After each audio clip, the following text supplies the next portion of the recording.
Hello friends, welcome to traditional food kitchen. இன்றைக்கி நம்ம கிச்சனில் ஒரு சுவையான முட்டை கிரேவி தாங்க செய்ய போகிறோம். எப்படி செய்யலான்னு பார்க்கலாம் வாங்க. அதுக்கு முன்னாடி நம்ம சேனலில் சப்ஸ்கிரைப் பண்ணாதவங்க சப்ஸ்கிரைப் பண்ணிக்கோங்க, பக்கத்தில் இருக்க பெல் பட்டனை கிளிக் பண்ணிக்கோங்க. நான் முட்டை கிரேவிக்கு தேவையான முட்டை எடுத்து நல்லா நான் வேக வச்சு தோலெல்லாம் நீக்கிட்டு எடுத்து வச்சுருக்கேங்க. இப்போ முட்டை கிரேவிக்கு தேவையான மசாலாவை நம்ம அரைச்சி எடுத்துகிட்டு வந்துடலாம். மசாலா ரெடி பண்ணுறதுக்கு ஒரு மிக்ஸி ஜார் எடுத்து வச்சுருக்கேன். அதில் 2 பழமான மீடியம் சைஸ் தக்காளி எடுத்து கட் பண்ணி வச்சுருக்கேன். அதை சேர்த்துடலாம். அடுத்ததான் ஒரு 4 துண்டு இஞ்சி, இது மாதிரி சைஸில் ஒரு 4 துண்டு இஞ்சி எடுத்திருக்கேன். ஒரு 10 பல் பூண்டு, இதையும் இது கூட சேர்த்துக்கலாம். அடுத்ததான் ஒரு 4 முந்திரி பருப்பு. முந்திரி பருப்பு நம்ம எவ்வளோ வேணாலும் கூடவோ குறைச்சவோ சேர்த்துக்கலாம். அடுத்ததான் 1/2 டீஸ்பூன் அளவுக்கு ஜீரகம் சேர்த்துக்கலாம். 1/2 டீஸ்பூன் அளவுக்கு மிளகு சேர்த்துக்கலாம். நான் வந்து பச்சை மிளகாய் சேர்க்க போகிறது கிடையாது, தனி மிளகாய் தூள் மட்டும் தான் சேர்க்க போகிறேன். நீங்கள் வேணும்னா பச்சை மிளகாய் 2 கூட சேர்த்துக்கலாம். அடுத்ததாக ஒரு 2 டேபிள் ஸ்பூன் அளவுக்கு நான் கெட்டி தயிர் எடுத்து வச்சுருக்கேன். அதையும் இது கூட சேர்த்துடலாங்க.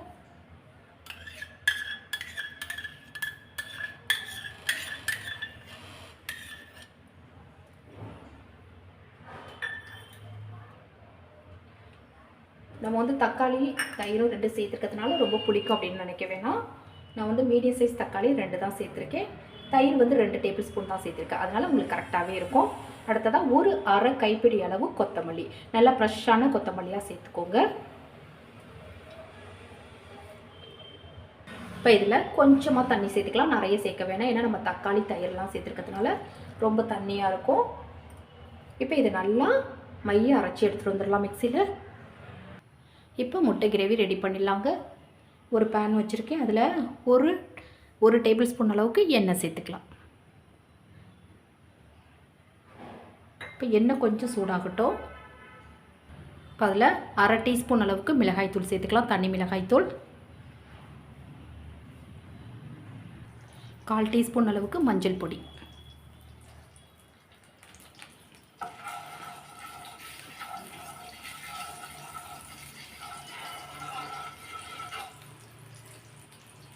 இப்போ நம்ம வேக வச்ச முட்டையை அதில் சேர்த்துடலாம்.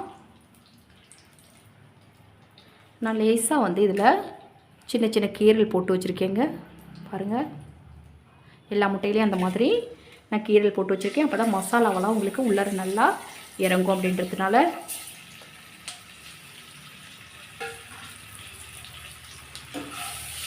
ஒரு 2 நிமிஷம் மட்டும் இந்த மசாலாவுடைய முட்டையை நல்லா இந்த மாதிரி பிரட்டி விடலாம்.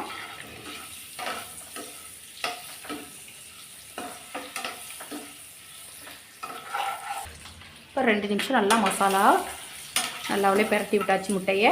இப்போ இதை எடுத்து தனியாக வச்சிடலாம்.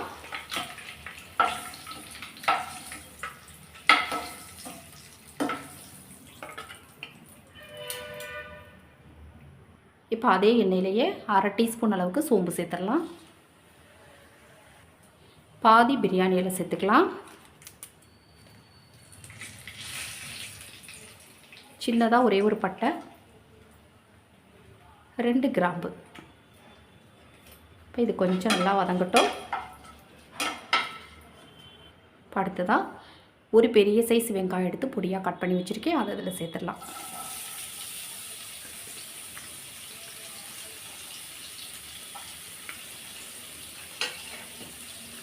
வெங்காயம் வந்து கொஞ்சம் கண்ணாடி பதம் வர அளவுக்கு நல்லா வதக்கி விட்டுக்கலாம். எண்ணெய் மட்டும் நீங்கள் கூடவோ குறைச்சவோ சேர்த்துக்கலாம்.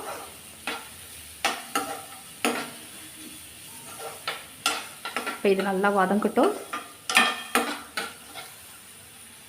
அதுலேயே ஃப்ரெஷ்ஷான ஒரு கொத்து கருவேப்பிலை சேர்த்துக்கலாம். இப்போ வெங்காயம் வந்து ஓரளவுக்கு நல்லாவே வதங்கிடுச்சு. இப்போ இந்த அளவுக்கு வதங்கினாலே போதும். இப்போ இதில் நம்ம ஏற்கனவே அரைச்ச மசாலாவை சேர்த்துடலாம். நம்ம தக்காளி முந்திரி பருப்பு எல்லாம் சேர்த்து அரைச்சோம் இல்லையா, அதை இதில் சேர்த்துடலாம்.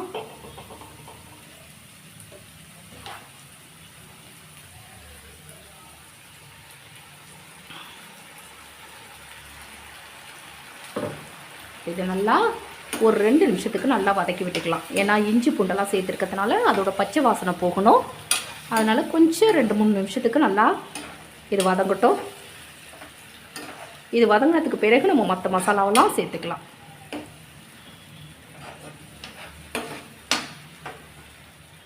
இது அப்படியே வதங்கிட்டு இருக்கட்டும். இப்போ இது வதங்கிட்டு இருக்கும்போதே இதில் ஒரு 1/4 டீஸ்பூன் மட்டும் நம்ம மஞ்சள் பொடி சேர்த்துடலாம். இப்போ எல்லாத்தையும் சேர்த்து நல்லா வதங்கட்டும். இன்னும் கொஞ்சம் நல்லா வதங்கட்டும்.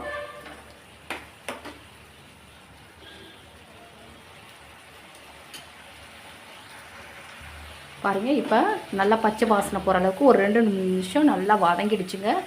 இப்போ நம்ம தனி மிளகாய் தூள் 1 டீஸ்பூன் அளவுக்கு சேர்த்துக்கலாம். நம்ம ஏற்கனவே வந்து மிளகும் சேர்த்துருக்கோம். அதுக்கு தகுந்த மாதிரி நீங்கள் காரம் சேர்த்துக்கலாம். அடுத்ததாக ஒரு 3/4 டீஸ்பூன் அளவுக்கு மல்லித்தூள் சேர்த்துக்கலாம். இப்போ இது நல்லா பச்சை வாசனை போகிற அளவுக்கு எல்லாமே மசாலாவெலாம் நல்லா வதங்கட்டும்.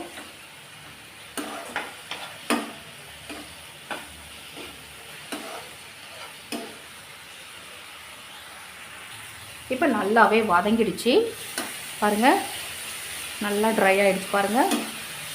இப்போ இதில் ஒரு 1/4 கப் மட்டும் நம்ம தண்ணி சேர்த்துக்கலாம். நிறைய சேர்க்க வேணாம்.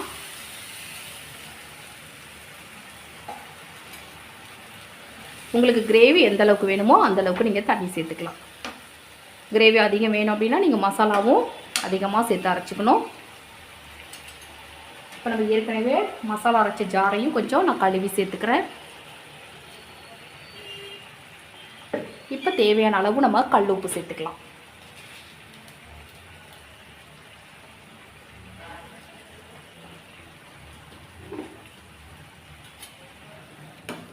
ஒரு 2 நிமிஷத்துக்கு இது நல்லா கொதிக்கணும். இது ஃபஸ்ட்டு நல்லா கொதிக்கட்டும். அதுக்கு பிறகு நம்ம முட்டையை சேர்த்துக்கலாம். நல்லா கொதிக்கட்டும். இப்போ 2 நிமிஷம் நல்லா கொதிச்சிருச்சு.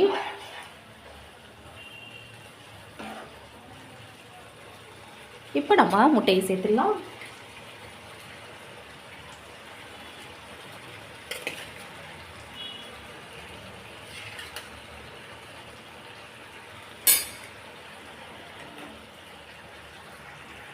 இப்போ இதோட இந்த மசாலாவோடய நல்லா முட்டை நல்லா கலந்து விடணும்.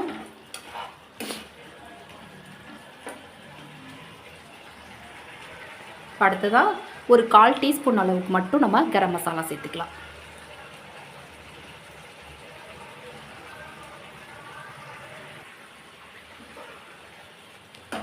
பாருங்கள், ஆல்மோஸ்ட் ரெடி ஆகிடுச்சு.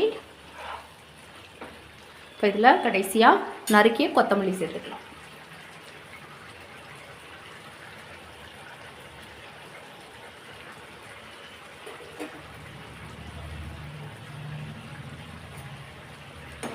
லேசாக ஒரு கலந்து விட்டுறலாம்.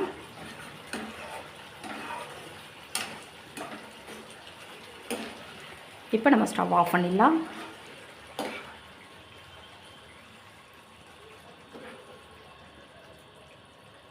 இப்போ வேறு ஒரு பாத்திரத்துக்கு மாற்றிக்கலாம்.